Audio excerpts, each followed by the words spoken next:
ఇది సిద్ధపాటు అంటారు దీన్ని. ఆయన ఆయన అప్పుడు అలా వచ్చారు గర్భంలోకి. ఇప్పుడు రాజుగా, మహారాజుగా మన దగ్గరికి రాబోతున్నారు. మీరు ఏ సిద్ధపాటులో ఉంటున్నారు? ప్రభువు రాబోతున్నారని. మీకు తెలుసు కదా! ఇప్పుడు ఎక్కడ చూసినా భూకంపాలు, పిడుగులు పట్టమంట, ఏంటి అనేకమైన ఎక్కడ చూసినా మరణాలు ఇవన్నీ వస్తున్నాయంటే, ప్రభు వచ్చేస్తున్నారు. పలానా రోజొస్తారు, పలానా టైంకొస్తారు, పలానా నెలలో వస్తారని ఏమీ లేదండి. పలానా సంవత్సరంలో వస్తారని. ఏమి గుర్తులు మనకి? ప్రభు వస్తుంటేని? ప్రభు రాకడ వస్తుంట ఏమి గుర్తులంటే మనకి? ఇవన్నీ గుర్తు. భూకంపాలు, మరణాలు ఏమిటి? ఎక్కడ చూసినా హత్యలు, మనిషిని చంపుకోవటం ఇవే గుర్తులు. మీరందరూ గూడా ఏ విధంగా సిద్ధపడుతున్నారు? మరియమ్మ గారైతే బాలయేసయ్య కోసం ఆవిడ ఎంతోగానో తగ్గించుకొని చక్కగా సిద్ధపడి కన్యకైనా సరే పర్వాలేదు ప్రధానమైపోయింది. ఎలాగా? ఏంటి? అని ఒక ఆలోచన లేకుండా చూడండి మనం ఆలోచించినైతేనే లోకాన వాళ్ళందరికీ గూడా అది ఒక మరి అపవిత్రత. లోక మనుషులు ఆలోచించేదేంటంటే ఒక అపవిత్రత. ఈవిడేదో అయిపోయిందని అనేక రకాలుగా నిందిస్తున్నా సరే, దేవుని దృష్టిలో పరిశుద్ధత అది. ఆమేన్ చెప్పండి. నిజమే. దేవుని దృష్టిలో పరిశుద్ధత అయింది. లోకం దృష్టిలో ఏమవుతుందండి? అపవిత్రత అవుతుంది. సాతాను చేసే పని అదే. దేవుడు పరిశుద్ధంగా ఉండమనంటే, సాతాను ఎలా చేస్తుంది? మీరు పరిశుద్ధులుగా ఉండటానికే కుదరదని చెబుతుంది సాతాను. లోకానికి పరిశుద్ధత ఏంటంటే, సాతాను చేసే పనులు లోకానికి ఎంతగా మనుషులకు నచ్చుతాయి అవి. కానీ దేవుడికది పరిశుద్ధత కాదు. దేవుడు పరిశుద్ధతగా మనం ఉండమంటుంటే, పరిశుద్ధంగా మనం ఉంటుంటే, ఈ లోకమేమో అది అపవిత్రంగా చూస్తుంది. మీరెప్పుడన్నా ఆలోచన చేసారా? ఈ మాట మీకు అర్థమైందా? నేను మాట్లాడే మాట మీకు అర్థమవుతున్నాయా? వాక్యం అర్థమవుతుందా? ఒకసారి చెప్పాలి మీరు. దేవునికి ఇష్టమైన పని చేస్తుంటే అది దేవునికి పరిశుద్ధత. ఇక్కడ సాతానికి ఇష్టమైన పని చేస్తుంటే, ఇక్కడ మనుషులకి పరిశుద్ధతగా కనపడుతుంది. అర్థమైందా మీకు? ఇలాగా అనేక రకాలుగా సాతాను వాడుకోవటానికి ప్రయత్నం చేస్తుంది. ఏదేమైనప్పుడు గూడా అర్థమవుతుంది. దేవునికి స్తోత్రం. హల్లెలూయా. ఆమేన్. అలాగే ఈవిడ యొక్క మరి కన్యక అయినప్పుడు దేవదూత వచ్చినప్పుడు ఈవిడ ఎంత కంగారు పడలేదు గాని, అయ్యో! ఏంటి అని అలగలేదు గాని, తన ప్రభువు అందు తన ఆనందించినట్టు కనపడుతుంది. తన ధన్యురాలైనట్టు కనపడుతుంది. ఆవిడ ఎంతగా ఆవిడ తగ్గించుకొని, ఆవిడ ఎంతగా ప్రభువును మోసింది 9 నెలలు ఎంత నిష్ట కలిగుంది. ఎంతగా దేవునికి నచ్చేటట్టు ఆవిడ మెసులుకుంది. దేవుని బిడ్డలారా, ఇక్కడ ఆలోచించండి. ముందు మీకు చెప్పాను కదా! దైవజనులొచ్చినప్పుడు ఎలా ఉండాలని. కదా! ఒక రోజు, 2 రోజులు, 3 రోజులు, వారం రోజులు, 10 రోజులకి మనం. కానీ ఆవిడ 9 నెలలు మోసిందండి. ఆలోచన చేయండి. ఇది గొప్ప విషయమండి. ఇదే సిద్ధపాటు. దేవునికే మహిమ కలుగును గాక. ఇంకా మనం చూస్తే యేసేపు గారున్నారు. యేసేపు గారికి ఇప్పుడు ప్రదానం అయిపోయింది. పెళ్ళింకా కొన్నాళ్ళుంది. ఇప్పుడు ఈవిడికి ఏమైందండి? గర్భం అని. ఈయన కంగారు పడిపోతున్నారు. ఏం చేయాలో అర్థం అవ్వట్లేదు. అయ్యో! మంచి అమ్మాయి కదా!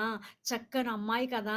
ప్రార్థనా పరురాలని నేనెంతో నచ్చి ఈ అమ్మాయిని ఇలా చేసుకుంటే, ఈ అమ్మాయి ఇలా చేస్తదని ఆయన గూడా అపార్థం చేసుకొని, ఇంకా ఈవిడని ఏం చేయాలో అర్థం అవ్వక సతమతమైపోయి, ఇది ఏమి క్రిస్మస్ నేను చెప్పే క్రిస్మస్ మీకు తెలుసా? ఇది మౌన క్రిస్మస్. అవును కదా! మరియమ్మ గారు మౌనంగా ఉండి దైవ సన్నిధిలో ఎంతో వినయము కలిగి, విధేయత కలిగి ఆవిడ మౌనంగా ఉండి బాలయేసయ్యని ధరించుకున్నట్టు కనపడుతుంది. మీరు గూడా మౌనంగా బైబిల్ మిషన్‌కి ఒక ఏర్పాటుంది. బైబిల్ మిషన్‌కి ఒక సన్నిధి అనేది ఉందండి. ఆ యొక్క సన్నిధి అనేది చాలా విలువైనది. ఆ సన్నిధిలో నువ్వు మౌనంగా ఉంటే దేవుడే బయలుపరుస్తారు అన్నీని. ఈ యొక్క మరియమ్మ చేసిన సన్నిధి అదే. మౌనంగా ఉండి దేవునిని ధరించుకుందావిడి. ఆమేన్ చెప్పండి. నిజమే కదా! ఇక్కడ యేసేపు గారు గూడా ఎంత సతమతమైపోతున్నారో. అయ్యో! ఎంతో మంచి అమ్మాయి అనుకున్నానే. ఎంతో చక్కగా ప్రార్థనా పరురాలనుకోని నేను పెళ్లి చేసుకుందాం అనుకున్నానా. ఇప్పుడు ఇలా జరిగింది. ఏం చెయ్యాలి? ఏం చేయాలో అర్థం అవ్వట్లేదని ఈయన సతమతమైపోయి ఆవిడకి రహస్యమందని ఆవిడని వదిలించుకోవాలని చూస్తున్నారు యేసేపు గారు. యేసేపు గారు చిన్నోళ్ళా? పెద్దోళ్ళండి? కదా! చిన్నోళ్ళా? పెద్దోళ్ళా? బైబిల్ మిషన్ వాళ్ళు ఇల్లు కట్టుకునేటప్పుడు ఒక సన్నిధి గదిని పెడతారండి అక్కడ. ఎవ్వరైనా సరే. సెపరేట్‌గా సన్నిధి గది ఉండాలి వాళ్ళకి. చిన్న సన్నిధి గది కట్టుకొని అందులోనే ప్రార్థన చేసుకుంటారు. నిజమే కదా! ఇదే అండి బైబిల్ మిషన్ ఒక ప్రత్యేకత ఏంటంటే సన్నిధితో సహవాసం ఉంటది ఎప్పుడూను. దేవునికే మహిమ కలుగును గాక. దేవుని బిడ్డలారా ఆలోచన చేయండి. యేసేపు గారు గూడా ఎంతో బాధలో, దుఃఖములో, వేదనలో ఉన్నారు. ఈలోపు మరి యేసేపు గారి దగ్గరికి ఎవరొచ్చారు? దూత వచ్చిందా? రాలేదా? "ఏశావు ఎందుకు బాధపడుతున్నావు? ఏంటనుకుంటున్నావు నువ్వసలాను? పరమ రక్షకుడు, లోకాన్నేలే లోకాన్నేలే ఒక మంచి రక్షకుడు. మరి నువ్వు నువ్వు ఆరాధిస్తున్నావు కదా! ఏలయనగా మనకు శిశువు పుట్టున కుమారుని అనుగ్రహించిన ఇమ్మానుయేలు అని పేరు పెట్టిన నువ్వెప్పటి నుంచో ఆరాధిస్తున్నావు. ఆయన కోసం ఎదురు చూస్తున్నావు కదా! ఆయనే మీ కుటుంబంలోకి రాబోతున్నారు. ఆయనే. నువ్వెందుకు బాధపడుతున్నావు?" అని యేసేపు గారికి వర్తమానం వచ్చింది. ఆవిడని నువ్వు చాలా జాగ్రత్తగా చూసుకోవాలి. 9 నెలలును. నువ్వు చాలా చక్కగా సంరక్షించాలి అన్ని విషయాల్లో గూడా. ఆవిడని చాలా మరి, మరి నీవే ఆవిడకి తోడుగా ఉండి అన్ని విషయాల్లో గూడా గొప్పగా ఘనతగా ఆవిడని అన్ని విషయంలో గూడా నువ్వు నడిపించాలి అని అన్నీ గూడా దేవదూత చెప్పిందట. యేసేపు గారికి గూడాను. యేసేపు గారు చిన్న వయసే కదండీ! ఆయన ఎంతో బాధ, దుఃఖము ఇంకేం చేయాలో అర్థం అవ్వట్లేదు. ఆవిడని రహస్యమందు విడిచిపెట్టేద్దాం. చెప్పకుండా చేయకుండా ఎటో అటు పంపించేద్దాం అనుకోని తడబడుతున్నారు. కంగారు పడిపోతున్నారు. చిన్న వయసు కదా! ఏం చేయాలో అర్థం అవ్వట్లేదు. మంచిగా పెళ్లి చేసుకొని ఏదో శుభ్రంగా ఉందామనుకున్నాం. ఏంటి మళ్ళీ ఇలాగొచ్చిందని. అక్కడ కంగారు పడుతున్నారు. మౌనంగా ఉండి ఎవరితో చెప్పుకోలేక అలాగ ఉండి ఆయన ఆలోచన చేస్తుంటే అక్కడికి దూత వచ్చిందంట. ఆమెను చెప్పండి. మీరు గూడా అనేక రకాలు ఆలోచిస్తున్నారా? ఈ కష్టంలో ఏం చేయాలి? అసలు ఏమీ అర్థం అవ్వట్లేదు. ఎంత శ్రమ వచ్చి పడ్డాది నాకు. ఏంటిది ప్రవ్వా? అని మీరు గూడా చింతిస్తున్నారా? బాధపడుతున్నారా? మౌనంగా ఉండలేకపోతున్నారా? ఏదో ఒక మనసులో ఏదో ఒకటి అనుకుంటున్నారా?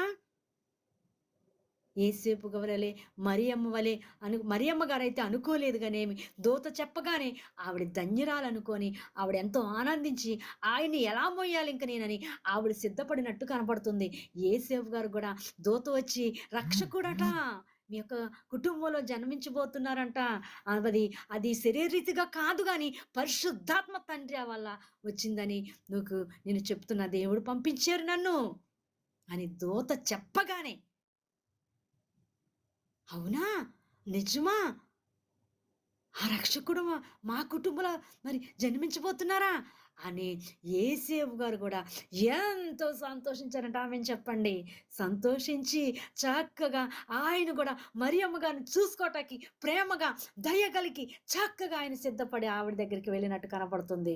దేవుని బిడ్డలారా ఆళ్ళు పెద్దవాళ్ళు కాదు, చిన్నవాళ్ళే. అయినా సరే ఎంతగా దేవుని వాళ్ళు ఆరాధిస్తున్నారు. దూత చెప్పిన మాట ఎంతగా వింటున్నారు వాళ్ళు. ఆ! అయితే రక్షకుడు మా గృహంలో పుట్టబోతున్నారా? నేనింక ఆవిడని పవిత్రంగా చూసుకుంటాను. నేను ఆవిడని చాలా నేను ఆ 9 నెలలు గూడా నేనే ఆవిడ దగ్గరుండి అన్ని సదుపాయాలు నేను చూస్తాను అని దేవదూతతో చెప్పినట్టు యేసేపు గారు సంతోషి